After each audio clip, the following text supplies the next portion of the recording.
She signed the divorce papers with shaking hands as Christmas lights blinked overhead. Unaware her signature woke something ancient in the dark between stars. If you love emotional sci-fi, hidden power, and humanity standing tall, subscribe and read on. This story has only begun. Snow in New Reykjavik was programmed, not prayed for. The dome made weather like a stage manager made mood. Soft flakes, warm light, a forgiving hush that suggested everyone could start over by morning. Mara Ellery threaded through the Christmas market with a small gift box in her gloved hand. Vendors sold spiced kelp bread and 3D printed ornaments shaped like old Earth constellations. Children chased hollow snowflakes that vanished on their cheeks. Carols rolled between stalls, cheerful enough to feel cruel. Her comm chimed, 1900 hours, meeting. No subject. Cashin's idea of humor. The elevator to their apartment smelled of pine oil and money. Mara tried to rehearse a conversation that didn't turn into begging. She could patch a cracked hull under pressure. She could not patch whatever had happened to her marriage. Their door unlocked before she touched it. Inside, Cashin had staged the dining room like a legal office pretending to be festive. 2 datapads sat across from each other, perfectly aligned. 2 styluses. A single real candle burned beside a bowl of glass ornaments. A holiday playlist whispered violins and bells from hidden speakers. Cashin stood at the window, hands behind his back, studying the dome lights like they were numbers. He didn't turn. "You're late," he said. Mara checked the time. 1858. "I'm early." He faced her with a polished smile. "Early is relative." She set the gift on the counter. "What is this?" He nodded toward the table. "Closure." The word hit like cold metal. "On Christmas." "On Christmas Eve," he corrected. "It's efficient. Clean. You're scheduling the end of our marriage like a quarterly report." "It is a contract," Cashin said, voice smooth. "And it's expired." Mara pulled off her gloves, fingers rough with shipyard scars. Cashin's hands were flawless, cufflinks catching candlelight. "Why?" she asked. His patience thinned. "We've had this conversation." "No," she said. "You've had a speech. I want the part you keep skipping." Cashin tapped his datapad. The title glared. Dissolution Agreement. "The part 1 skip is you crying. I'm trying to spare us both." "I'm already crying," Mara said, surprised by her own steadiness. His gaze flicked to the gift. "You brought me something. You used to like traditions." "I like outcomes," he replied. Mara swallowed. "You stopped asking about my day. You stopped coming to the yard. You stopped." "I stopped indulging chaos," Cashin cut in. "You collect problems like strays. People, projects, moral rescues. It's charming in small doses. In a life, it's exhausting." "They're not strays," Mara said. "They're humans." Cashin's eyes cooled. "And I needed a wife who understood what it means to climb. To be seen." "I went with you," Mara said, heat rising. "I smiled at dinners where people joked about acceptable losses. I learned names. I pretended it didn't matter." "Don't moralize," he said. "I'm not. I'm asking when you decided I was disposable." He leaned forward, ambition sharpening his features. "When you kept choosing them over us." "There is no us in that sentence," Mara said. "There's you and your reflection." Cashin exhaled through his nose, then offered the stylus. "Sign the papers." Mara stared at the glowing signature line. Practical questions were safer than grief. "Where do I go?"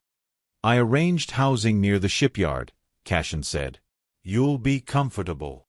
"You arranged it," she echoed, feeling her chest hollow out. He tilted his head, voice mild and threatening at once. "You can make this dignified. Or difficult." Mara looked up. "Did you ever love me?" Cashin blinked once. "I admired you." "That's not love." "It's the only honest answer I have," he said.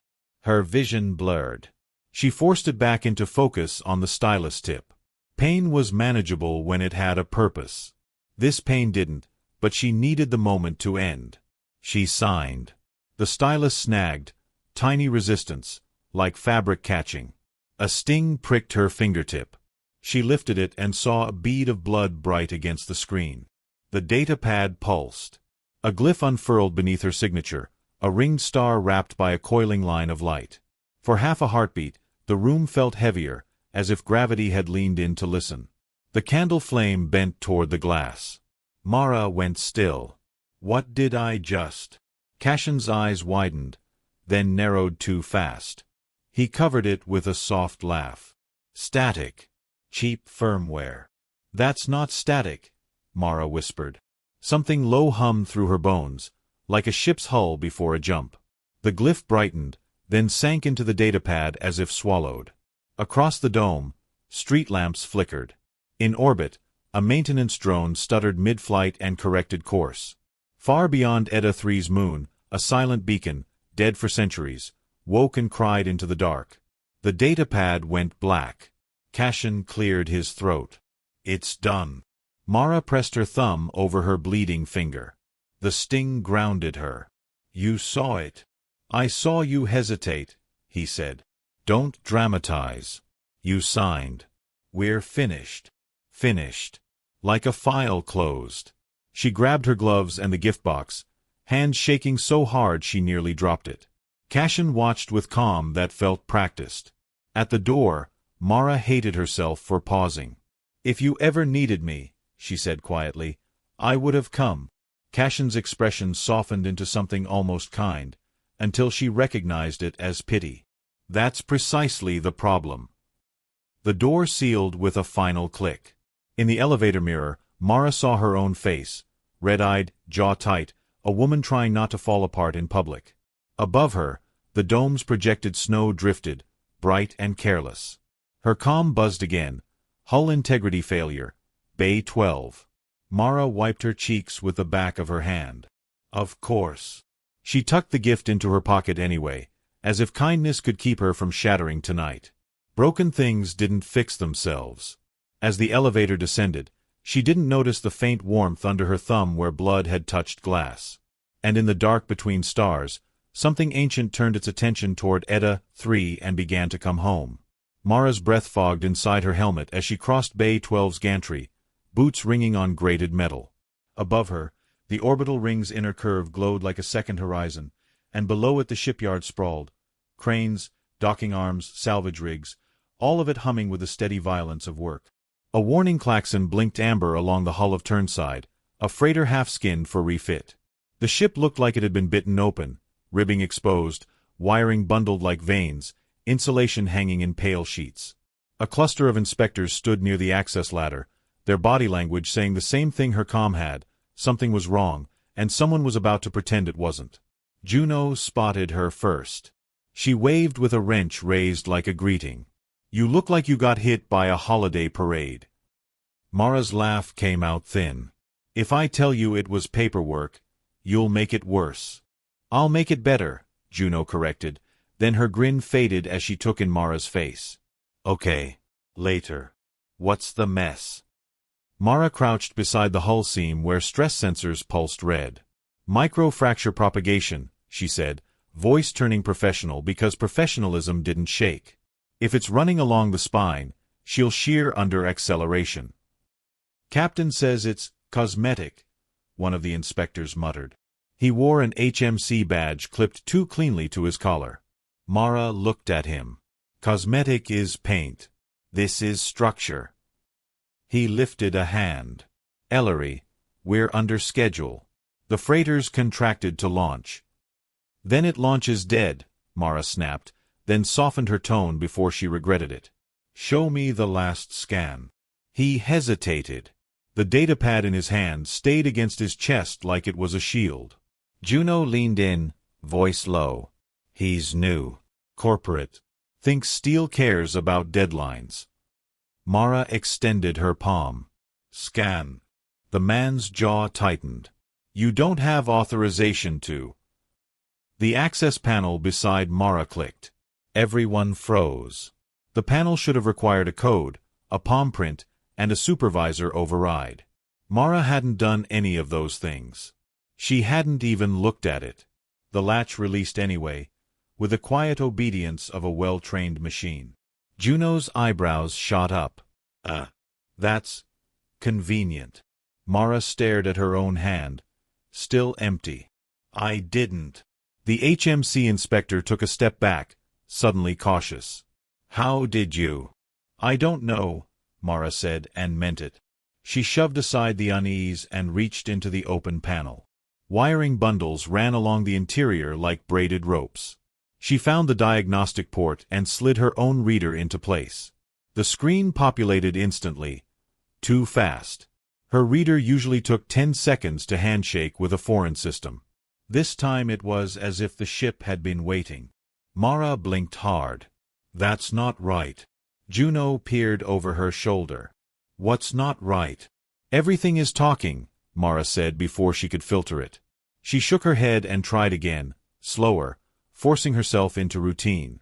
Okay. Hull strain map. Focus. The map blossomed into a three-dimensional lattice of the ship's frame. Stress lines glowed like hairline cracks in ice. Mara traced the brightest fractures with her eyes, following them up toward the spine. Then the lattice shifted. Not because she touched it, because it moved on its own. The model rotated, zoomed, highlighted a section she hadn't selected. A prompt appeared in crisp glyphs she didn't recognize. Juno frowned. Your reader doing that new interface thing? Mara's mouth went dry. No. She lifted her hand, hesitated, then hovered her fingertips over the screen. The prompt translated. Not into standard trade language. Into plain, almost intimate human English. Do you require assistance?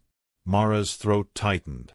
Juno, she said carefully, tell me you see that. Juno leaned closer, then leaned back, eyes narrowing like she was deciding whether to lie. I see something. But it's flickering. Like it doesn't want me reading it. Mara's heartbeat thudded against her collar seal. Okay, she whispered, more to herself than anyone. Okay. Don't panic. Juno snorted. Panic is my brand.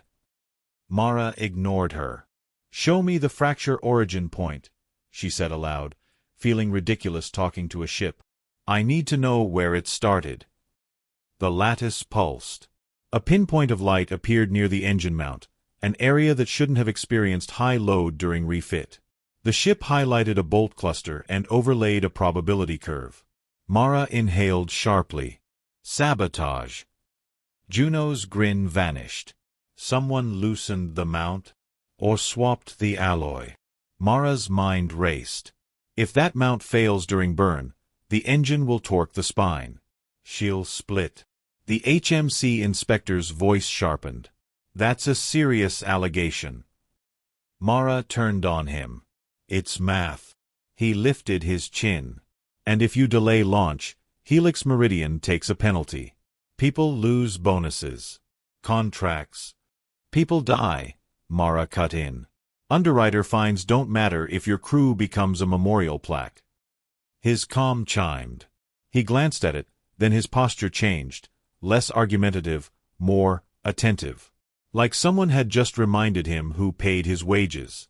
Mara, Juno murmured, noticing the shift. We've got company energy. Mara forced her hands steady. We patch it now. Reinforce the mount and reroute strain through the secondary truss. Get me a welding rig and 2 braces.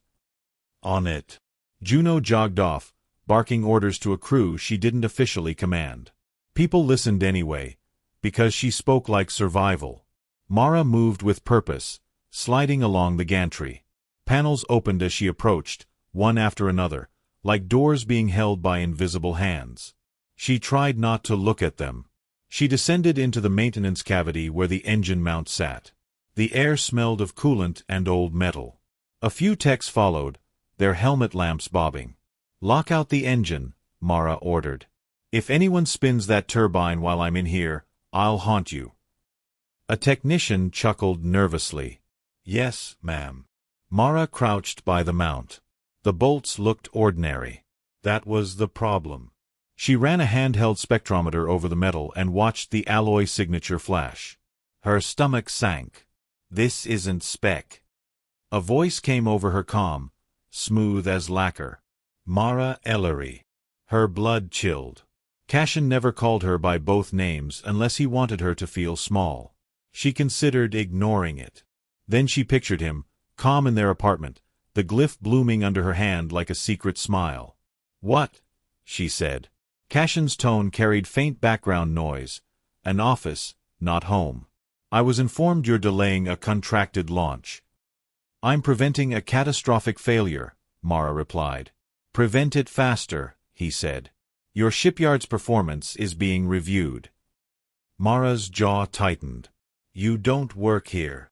"No," Cashin agreed, almost amused. "I work above here." She tasted iron, her own blood memory from the stylus prick. "Did you do this?" A pause, too measured. "You're emotional." "I'm precise," she corrected. "Answer me." Cashin sighed softly, like she was exhausting. "Finish your repair. And Mara, don't make tonight uglier than it needs to be." The comm cut. Mara stared at the engine mount until her helmet display dimmed from inactivity. Her hands trembled, not with grief now, something sharper. Juno clambered into the cavity with braces and a welding rig. "Okay, boss. Tell me where to bully physics." Mara exhaled slowly. "Here," she said, pointing. "We reinforce this mount, then we log everything. We don't let them bury it." Juno gave her a sideways look. "Who's them?" Mara didn't answer. She didn't have a clean name for it yet. She just had a sense of a net tightening. As she welded the brace into place, sparks fanning like tiny stars, her reader pinged again from her belt. A new message appeared. No sender ID, no network route. Just a single line. "The seal has spoken. We are in motion." Mara's breath caught. Outside the maintenance cavity, the shipyard's holiday lights glittered against the dome. Somewhere far above, in the quiet orbit beyond traffic lanes, the darkness shifted, as if something massive had turned its head toward home. And Mara, crouched in steel and sparks, realized the divorce wasn't the end of her life. It was the beginning of a hunt. The shipyard never slept. It only shifted its breathing, lights dimming from white to amber, heavy cranes slowing their arc, the background thrum dropping half a register as night crews took over. To Mara, it sounded like relief. Bay 12 hung open to vacuum, sealed only by a trembling force curtain. Beyond it, the black curved gently, scattered with distant stars and the cold gleam of orbital traffic. The derelict freighter Kestrel Ash was locked into clamps like a wounded animal, its hull scorched and spiderwebbed. Mara keyed into the bay and rolled her shoulders, forcing her hands steady. "Work first. Everything else later." "Ellery on site," she said into her comm. "Who's screaming?" A familiar voice answered, tight with stress. "Stabilizer 3 is desensing. Auto-diagnostics keep looping." "Because auto-diagnostics panic when they don't understand the problem," Mara said. "Kill them. Manual only." A pause. "You sure?" "Trust me," she said, already moving. She crossed the gantry toward the Kestrel Ash. The moment her boot hit the hull plating, the vibration changed, subtle but wrong. Not the shudder of failing metal. More like anticipation. Mara frowned. "You feel that?" "Feel what?" the tech replied. She knelt and pressed her palm to the hull. The metal was warm. That made no sense. The freighter had been dead for 6 hours. "Okay," she muttered. "That's new." Her wrist pad lit up without prompting, schematics blooming across the display. She hadn't pulled them. The shipyard AI hadn't pushed them. They were just there. Mara froze. The diagrams weren't standard human builds. They layered over the Kestrel Ash like a ghost, structures within structures, curves where there should have been angles. Her heart began to race. "Bay Control," she said carefully. "Are you feeding me alternate schematics?" "No," the voice said. We're not feeding you anything. The hum deepened. Not through the air, through her. Her bones resonated faintly, like standing too close to a jump drive. She pulled her hand back as if burned. Right, she said to no one. I'm officially overtired. She forced herself to breathe and focused on what she could touch. The stabilizer housing was cracked, its internal ring misaligned. Simple physics. Simple fix. She opened the panel. The ring slid into place on its own. Mara jerked back, heart slamming. Nope. Absolutely not. The ring held steady, perfectly aligned. The stabilizer's warning lights dimmed from red to amber. Across the bay, alarms softened. Stabilizer 3 is stable, the tech said, baffled. What did you do? Mara stared at her hands. I asked nicely. Silence. Ellery, the tech said slowly, systems are reporting optimal performance across the hull. That's not possible. We haven't patched half the damage. Mara swallowed. Her fingertip, where the stylus had pricked her, throbbed with heat. She pressed it against her palm until the sensation dulled. Log it as transient feedback, she said. I'll inspect the rest. She moved deeper into the ship, every step accompanied by that low, listening hum. Panels unlocked as she approached. Lights followed her path, blooming awake like a trail of bioluminescence. This wasn't fatigue. This was something else. Her comm chirped again, this time a priority channel she didn't recognize. Mara Ellery, a voice said. It layered tones together, harmonics that shouldn't fit in a human throat. Please remain where you are. Her breath caught. Who is this? We have searched for you a very long time. No, Mara said flatly. Try again.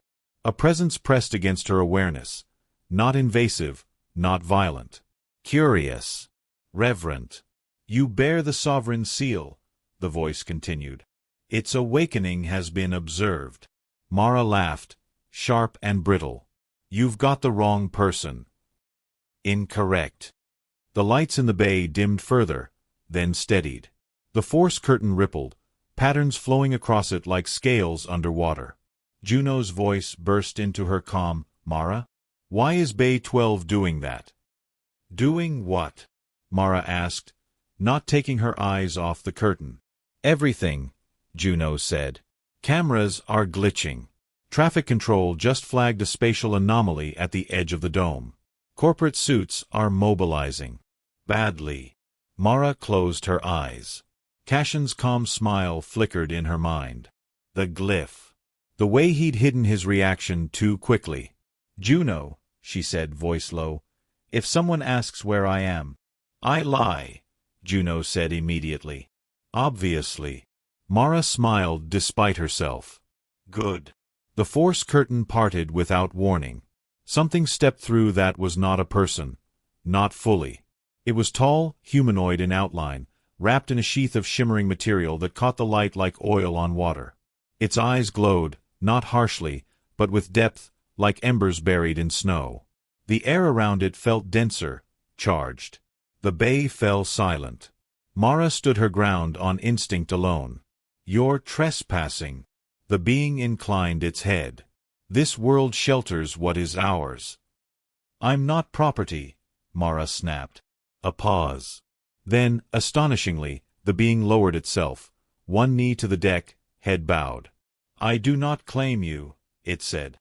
I acknowledge you. Mara's stomach dropped. Get up. I will not, it replied. Not until you command it. Her pulse roared in her ears. I don't command anyone. Then we share a beginning, the being said.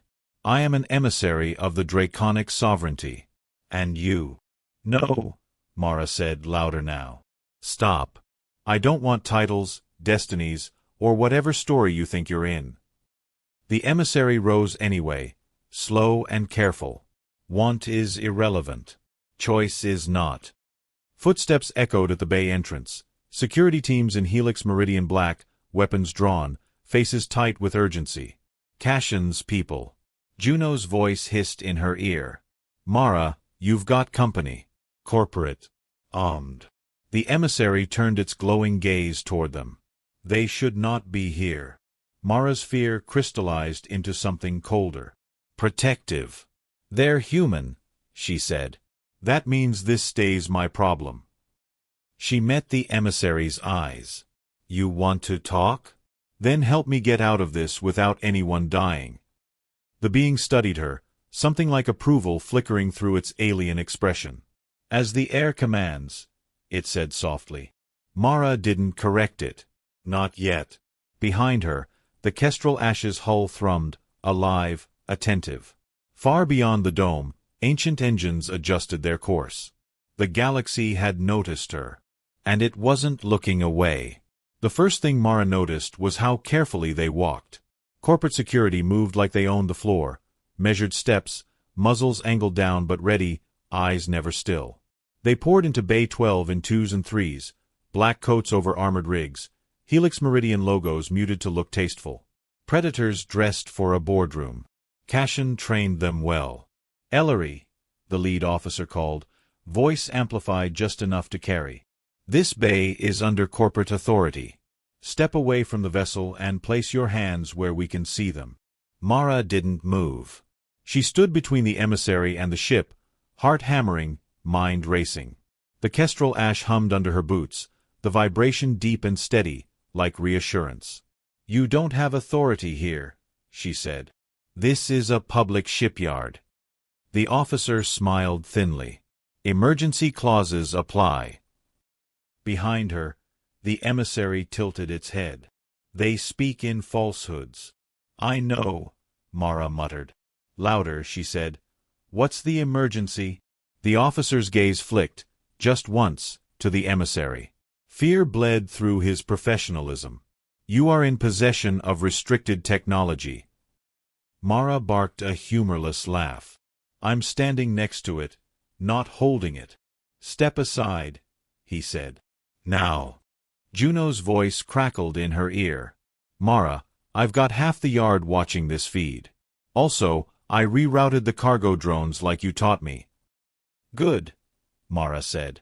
On my mark. The officer raised a hand. The emissary moved. Not fast. Not aggressive. It simply shifted its weight, and the air thickened, pressure pushing outward in a silent wave. The security team staggered, boots scraping, weapons clattering against armor. Non-lethal, the emissary said calmly. You are fragile. Stop. Mara snapped. Don't touch them. The pressure eased instantly. The officer gasped, fury replacing fear. Seize them. The bay exploded into motion. Mara spun and ran. She didn't think. Thinking was too slow. She trusted momentum, muscle memory, and the strange certainty thrumming through her veins. Panels burst open ahead of her, lights igniting in sequence like a path being laid at her feet. This way, she shouted, trusting the shipyard to follow. Juno swore over comms. I'm committing drone chaos in 3, 2. The ceiling vents ruptured in a blizzard of packing foam. Cargo drones dove and spun, dumping festive-colored filler across the bay. Visibility vanished. Alarms screamed. Mara vaulted a railing and slid down a maintenance ladder, boots hitting the deck hard. She didn't slow. The emissary flowed after her, movements precise, adapting to human spaces without touching walls. Behind them, security cursed and regrouped. Mara! Juno shouted. Tunnel access just opened on your left. I didn't do that. Mara skidded around the corner and nearly collided with a blast door rolling up. Guess I did, she said, breathless. They plunged into the maintenance tunnels beneath the dome, narrow, utilitarian, lined with conduits older than the city above. The door slammed shut behind them with a resounding clang. For a moment, there was only their breathing. Mara leaned against the wall, chest heaving. Okay, she said. Okay. That's officially too much for one night. The emissary watched her, unblinking. You are injured. It's called stress, she replied. Humans get it when ancient empires interrupt their divorce. Something flickered across its expression. Confusion, perhaps. Your emotional state is volatile. Congratulations, Mara said. You noticed. She straightened, forcing her legs steady. The tunnel lights flickered, then stabilized. Symbols glimmered faintly along the walls, etched, half erased by decades of repairs. Mara frowned. Those weren't there before. They were, the emissary said. Hidden. This world was chosen with care. Mara traced one symbol with her glove. It matched the glyph from the datapad, simpler, older. You hid me here. We hid you everywhere, the emissary replied. Decoys. False signatures. Entire bloodlines seeded and erased. Mara's stomach twisted. I had parents. A life. You had protection, it said. And choice. Did I? She shot back. Because it feels like someone just reached through my life and flipped a switch. The emissary considered her. Your anger is justified. That's new, Mara muttered. Usually people tell me to calm down. Footsteps thundered faintly overhead, search teams spreading through the bay. Juno's voice cut in again, breathless. Mara, they're locking down the upper levels. Market security just went on biohazard drill. They're sealing the dome.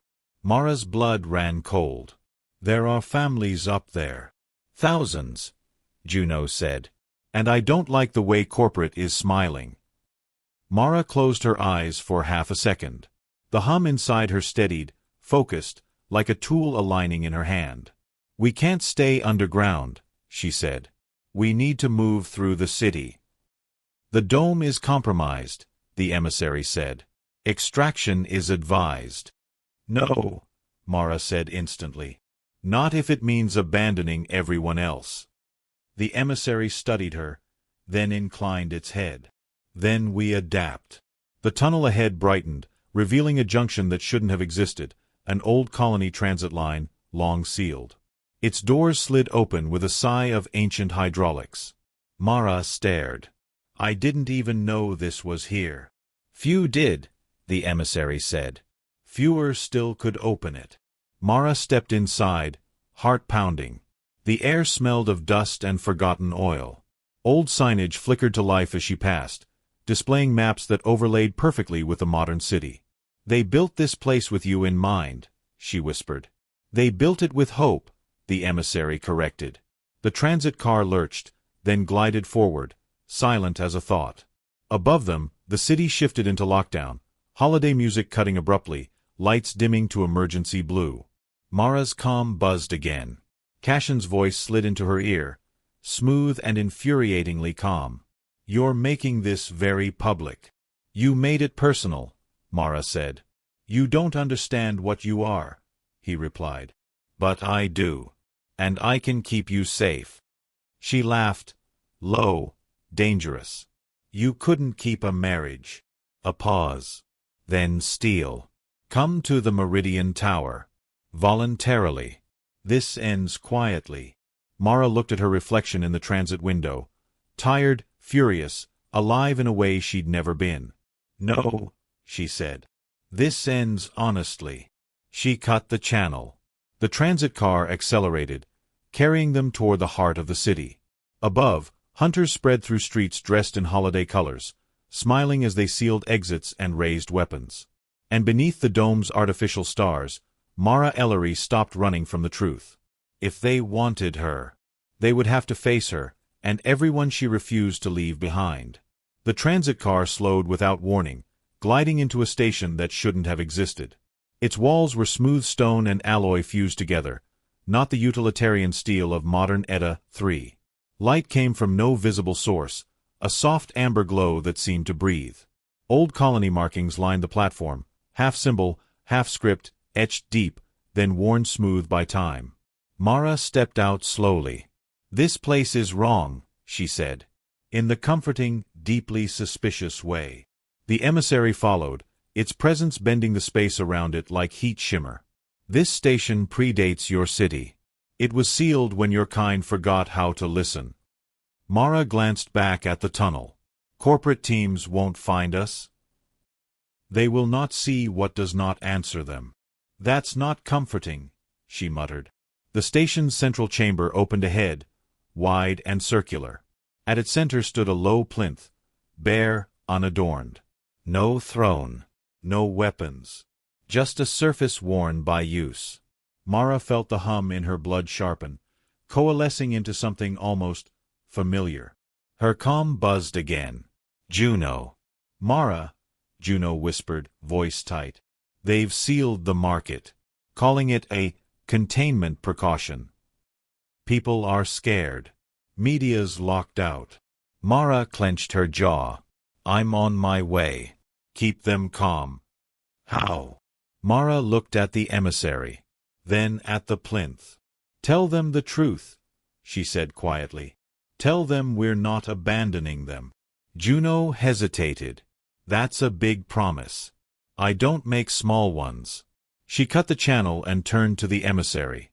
You said you've been searching for me. Yes. Why now? Mara demanded. Why tonight?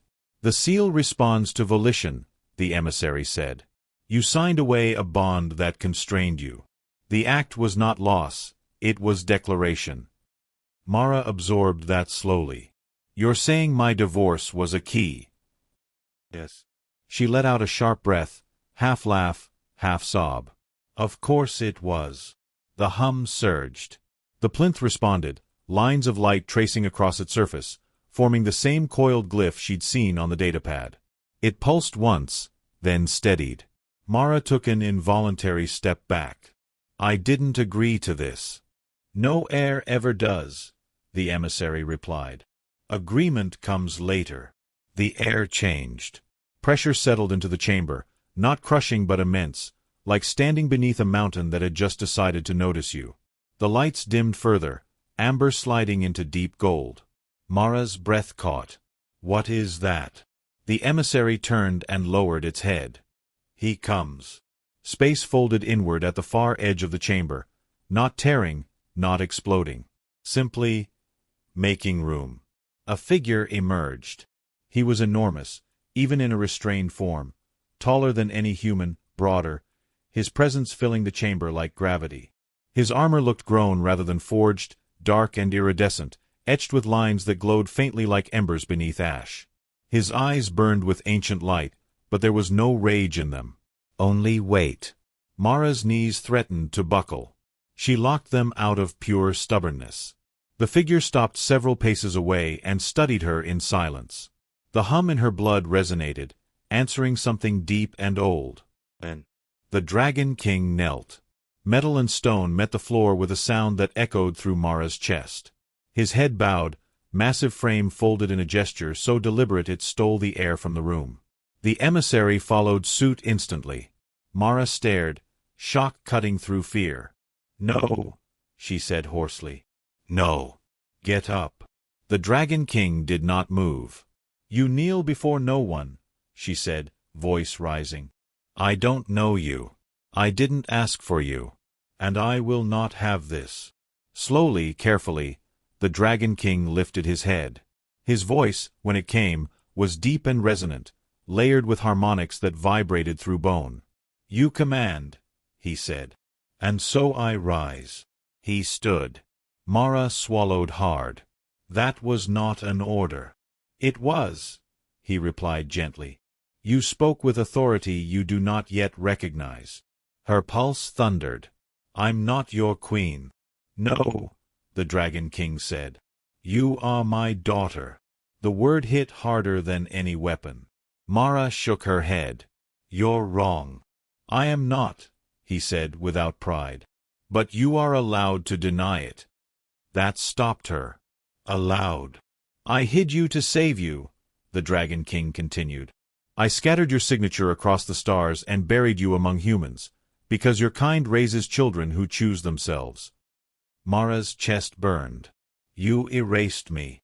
I protected you, he said, and for the first time, something like regret flickered across his ancient face. There is a difference. You may decide which this was. Silence stretched. Mara gestured around the chamber. Then decide this. Your war, your empire, your dragons. None of it gives you the right to endanger my people. The Dragon King's eyes sharpened. They endanger you. They're human, Mara shot back. That's how we survive. A faint smile ghosted across his expression. Yes, he said softly. That is why you are dangerous. Footsteps echoed faintly through the station, distant, searching. Corporate teams moving blindly through spaces that refused to acknowledge them. Mara turned back to the Dragon King. They're trying to lock down the dome. If they panic the crowd, I can end this, he said. Now. She knew what that meant. Power. Absolute, terrible efficiency. No, Mara said.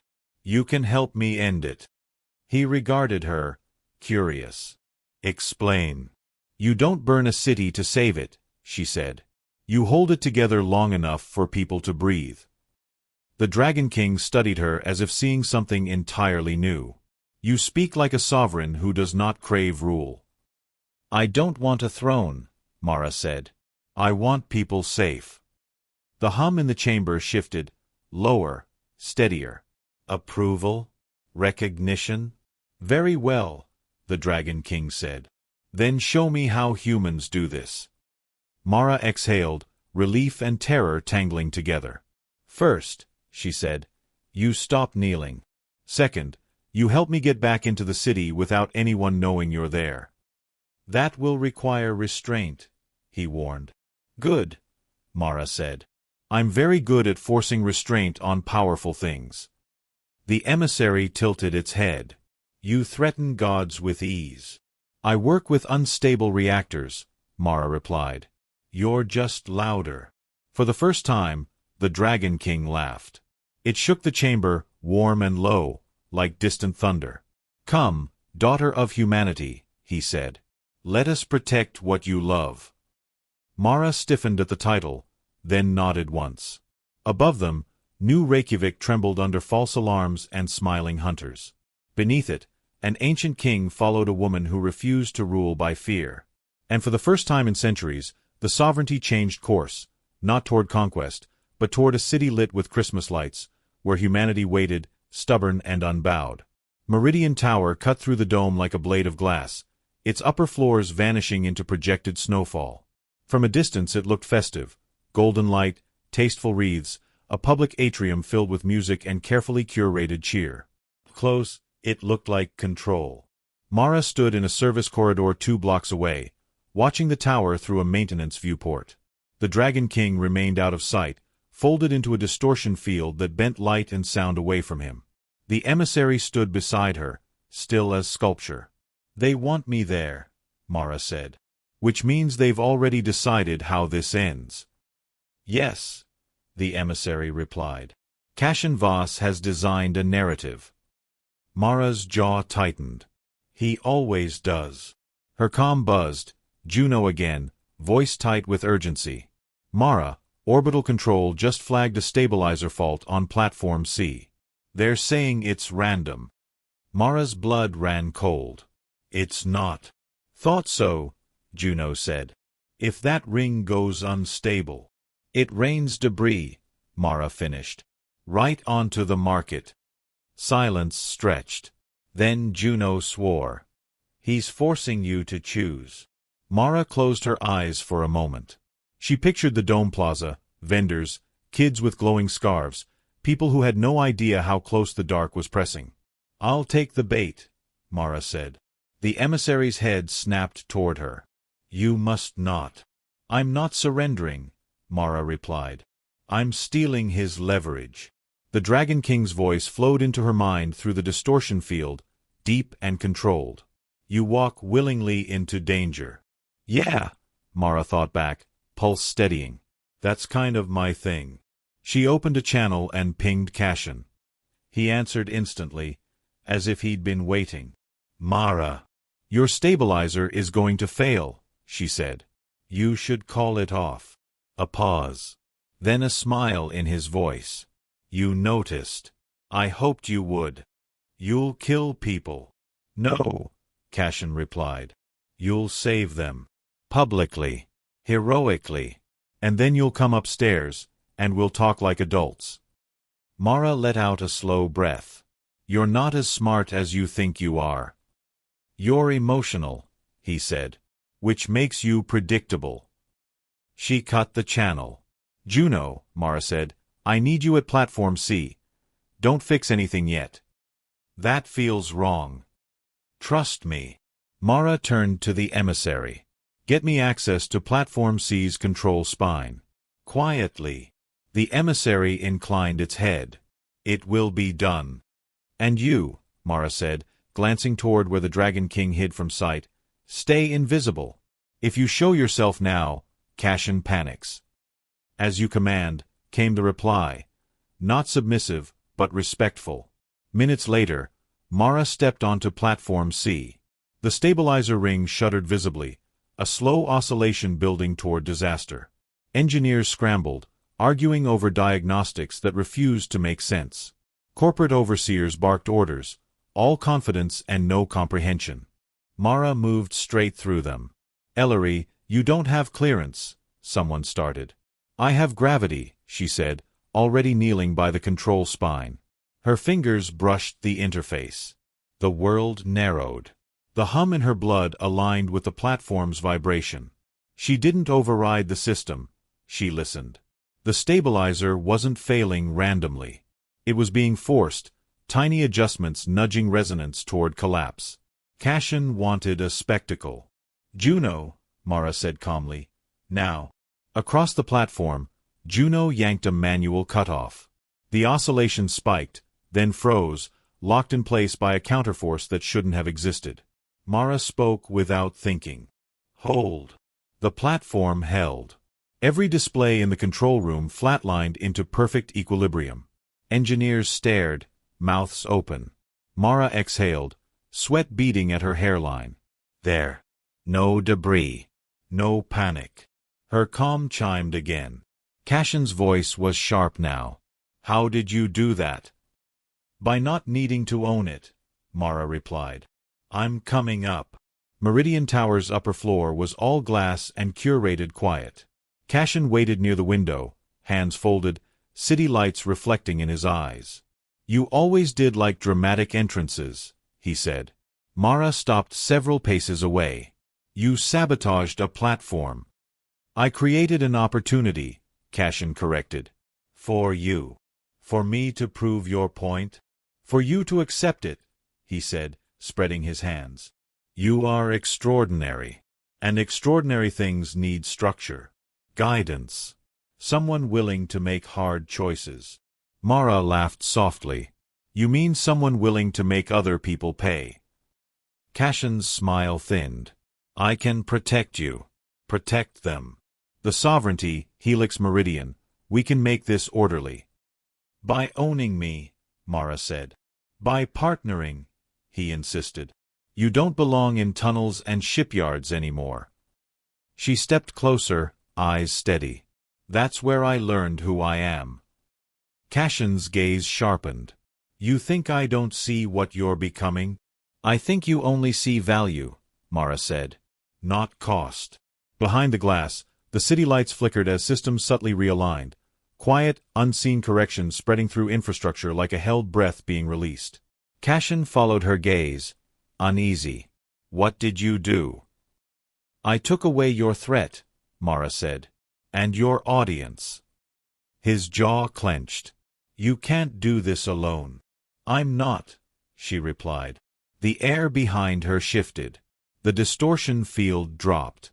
The Dragon King stood revealed, filling the space with silent gravity. The glass creaked under the pressure of his presence. Cassian stumbled back, all polish cracking at once. Impossible, Cassian whispered. Mara didn't look away from her ex-husband. You wanted leverage. Cassian's fear curdled into anger. This is my discovery. My asset. The Dragon King's voice rolled through the room, calm and devastating. You mistake proximity for ownership. Cassian lunged for a hidden control. Too slow. Mara spoke one word. Enough. The tower's systems locked. Doors sealed. Cassian's access vanished in real time. his authority dissolving into denied permissions and blinking red warnings. Security flooded the floor, but they didn't aim at Mara. They aimed at Cassian. Mara stepped back, breath shaky but steady. "You could have walked away," she said quietly. Cassian stared at her, stunned, stripped of power. "You ruined me." "No," Mara replied. "You revealed yourself." As corporate officers cuffed him, the Dragon King turned to Mara. "You chose restraint when domination was easier." Mara looked down at the city, safe, unaware how close it had come. "That's the only choice I trust." Outside, Christmas lights glowed steadily again. And somewhere deep in ancient engines and human hearts alike, a new kind of power took root, one that did not need to conquer to win. He was escorted from Meridian Tower with his spine rigid and his eyes burning, still trying to speak authority into a room that no longer recognized his voice. Security protocols rewrote themselves around him, permissions collapsing like sandcastles at low tide. Every door he'd once owned rejected him. Mara watched until the elevator doors closed. Only then did the shaking start.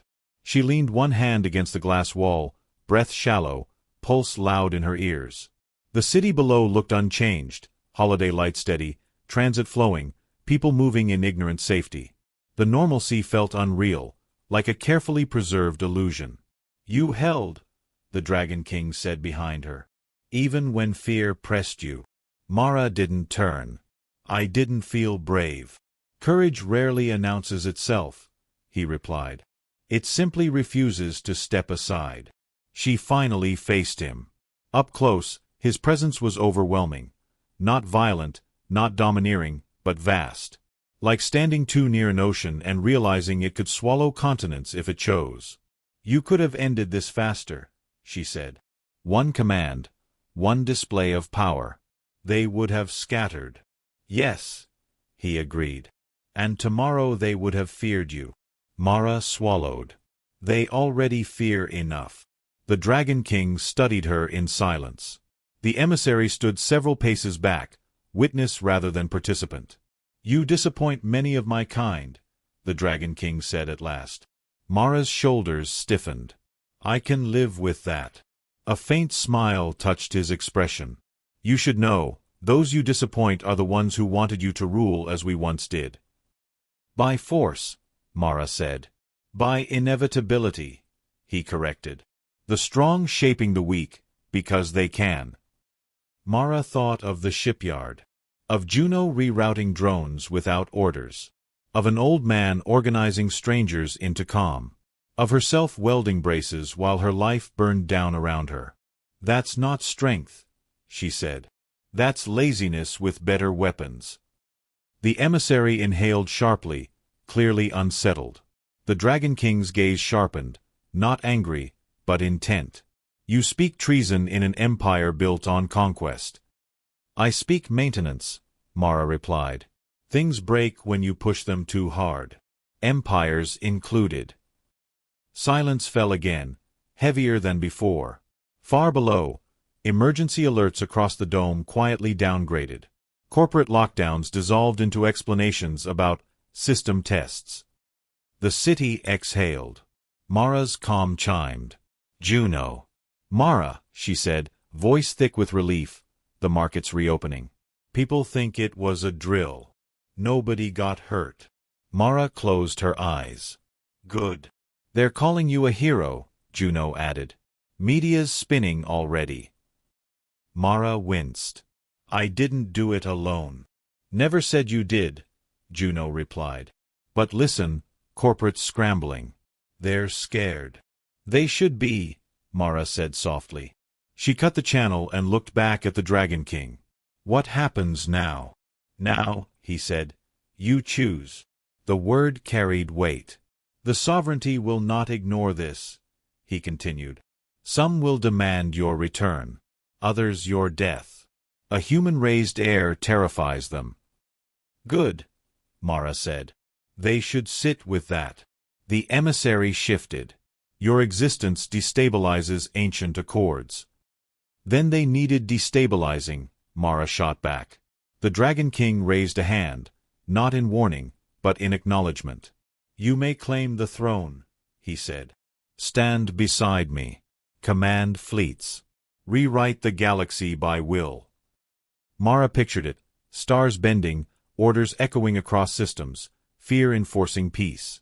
It would be easy. Terrifyingly easy. No, she said. The word landed clean and final. The emissary stiffened. You refuse the throne? I refuse that throne, Mara said.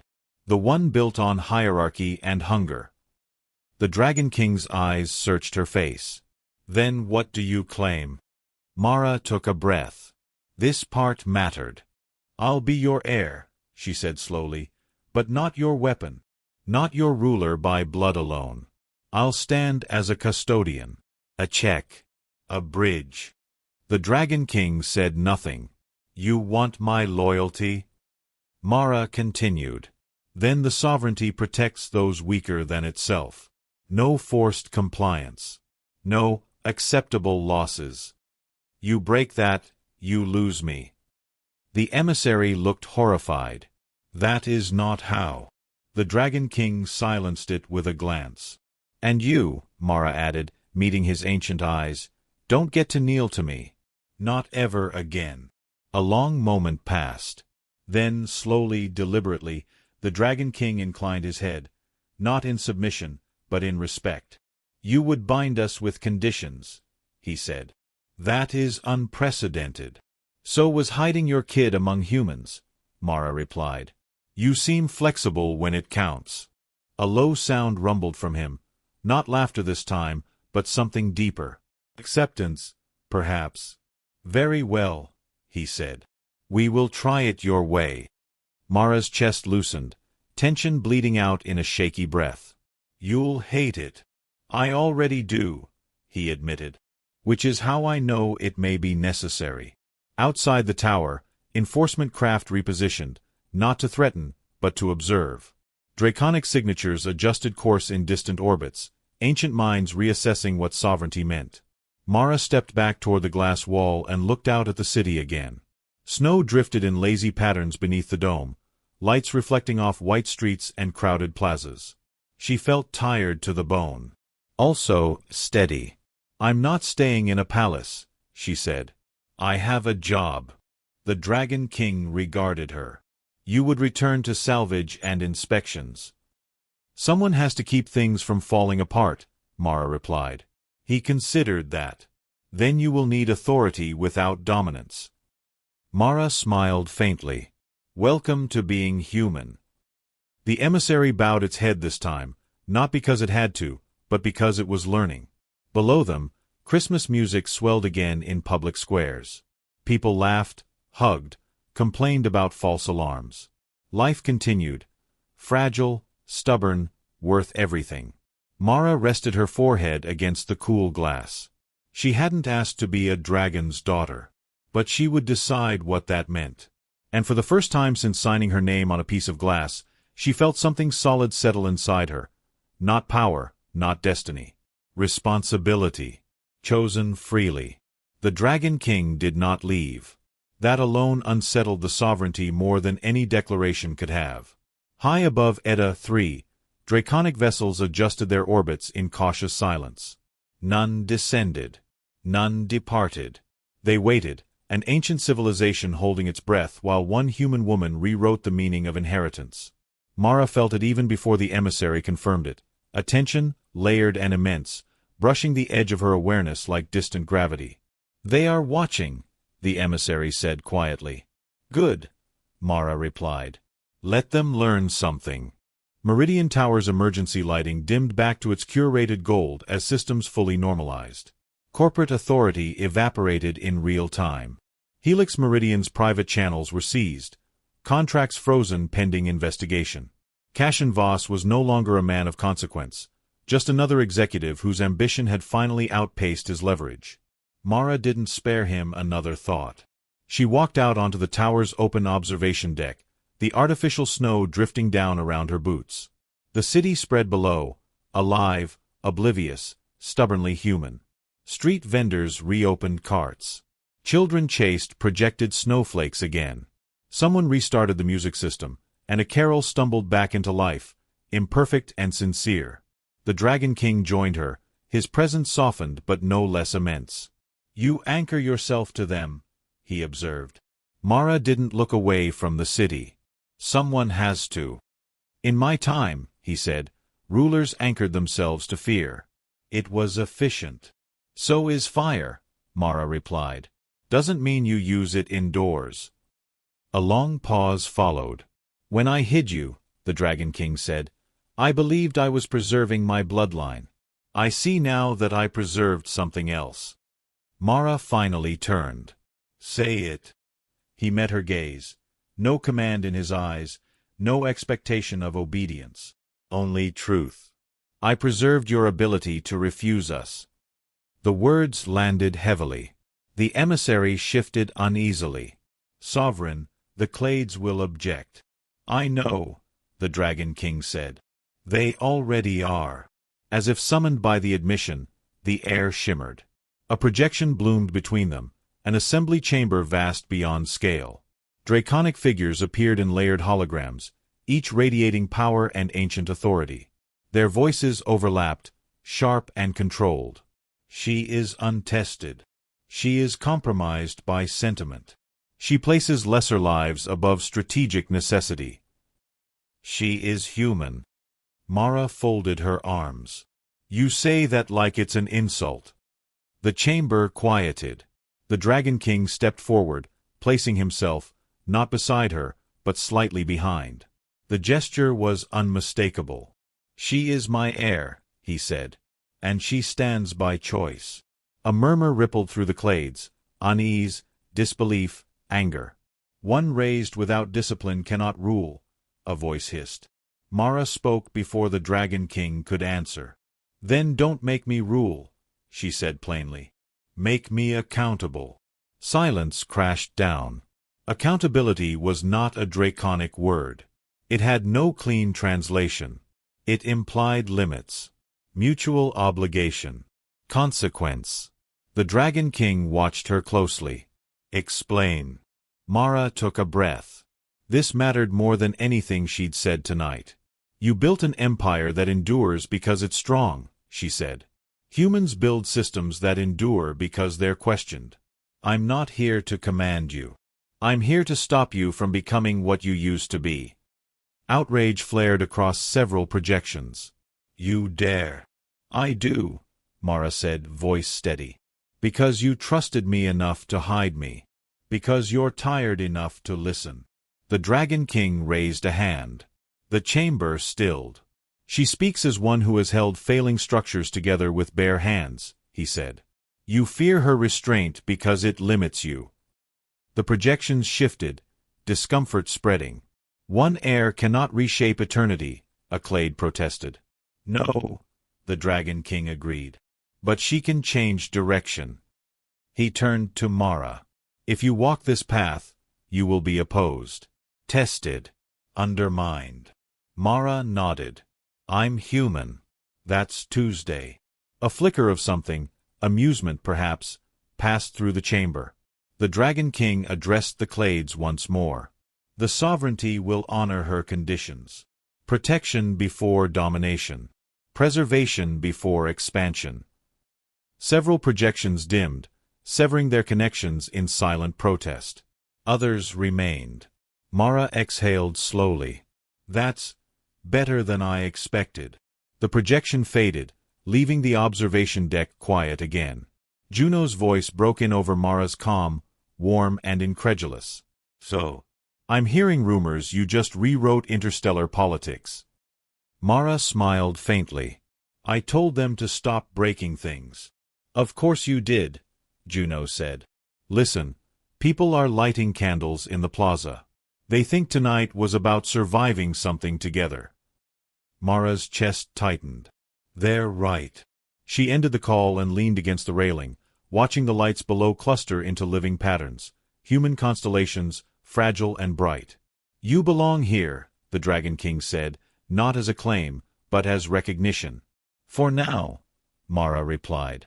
"And later too." He inclined his head. "Then the sovereignty will orbit your world, not rule it." Mara let out a breath she hadn't realized she'd been holding. That's a good start. Above them, ancient ships adjusted their formations, not aggressively, but protectively. Guardians instead of conquerors. For the first time in recorded history, the Draconic sovereignty listened to a human and did not dismiss her as weak. Mara Ellery stood beneath falling snow and impossible stars, no crown on her head, no throne beneath her feet.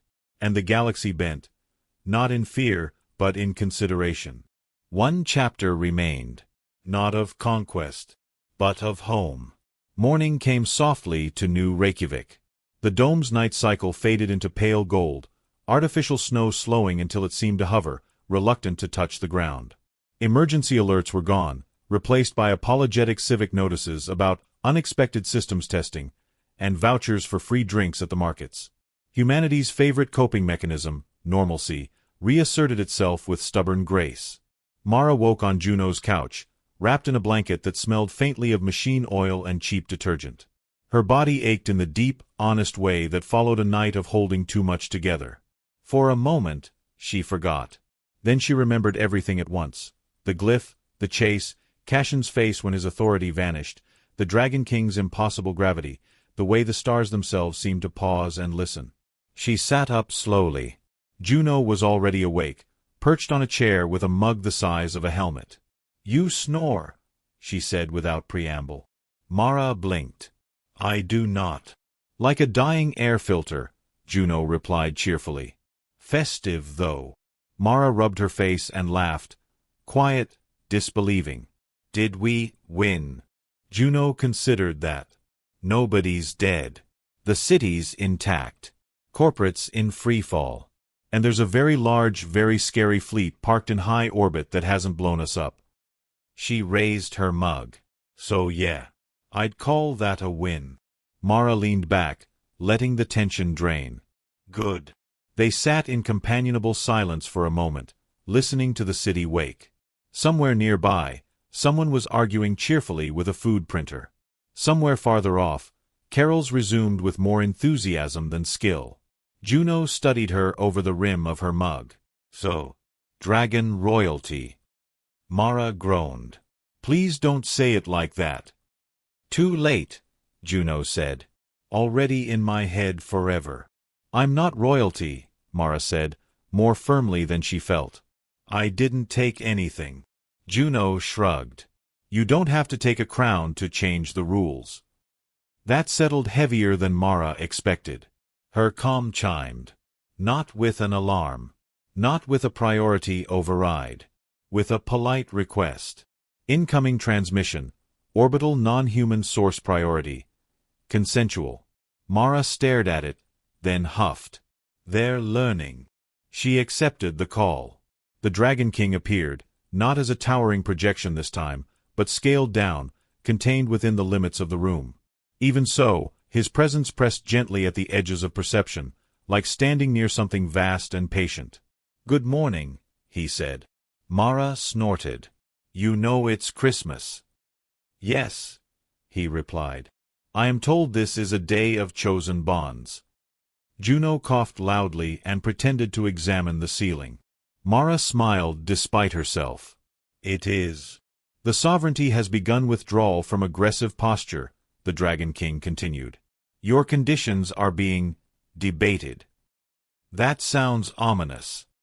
"It is progress," he said calmly. "Many oppose you." "I'm shocked," Mara deadpanned. "Others are curious," he added. They watched a human stop a city from panicking without firing a weapon. Mara's expression softened. "That wasn't me alone." "No," the Dragon King agreed. "That is what unsettles them." He inclined his head. "I will remain in orbit for a short time. Long enough to ensure no retaliation." "And after?" Mara asked. "After," he said, "the sovereignty will guard your borders as kin, not subjects." Mara let out a slow breath. "Thank you." The Dragon King studied her. "You still do not wish to leave with us?" "No," Mara said gently. "This is home." He nodded. "Then you will be what we call a fixed star, a point others navigate by, not one that moves to them. Mara smiled. I like that. The transmission ended. Juno lowered her mug. Okay, she said. That was the calmest conversation I've ever seen with something that could end civilizations. Low expectations help, Mara replied. They dressed and headed out together. The market had reopened fully, stalls dusted with snow, lights twinkling as if nothing had happened. People moved a little closer to one another than usual. Strangers shared smiles that said we made it. An elderly man pressed a warm pastry into Mara's hand without asking. For keeping the lights on, he said, then shuffled away before she could protest. Mara stared after him, throat tight. Near the center of the plaza, a group had gathered around the star tree, an old colony structure layered with reflective panels. Someone had lit real candles at its base. Others added ornaments, handwritten notes, bits of scrap metal bent into shapes that meant something only to the giver. Juno nudged her. You should say something. Mara shook her head. I don't want a speech. Good, Juno said. Nobody listens to those anyway. Mara stepped forward regardless, drawn by gravity more familiar than any dragon's. She knelt and placed her ornament on the pile, a simple piece of hull plating, polished smooth, etched with a small weld mark. A promise, not a symbol. Above the dome, unseen but felt, massive shapes shifted, ancient warships holding station with deliberate care. Not looming. Watching. Protecting. A child pointed up. Mom, look. The stars are closer today. The mother smiled. They're just paying attention. Mara stood there in the falling snow, pastry warm in her hands, city alive around her. No crown weighed on her head. No throne waited in the dark. Just work to do. People to protect. Lines to hold. She had signed away a marriage. She had not signed away herself. And as Christmas morning settled over New Reykjavik, under kinder stars and quieter heavens, Mara Ellery, salvage engineer, human, daughter of a dragon king by blood but of humanity by choice, went home. Not to rule the galaxy, but to keep it from breaking.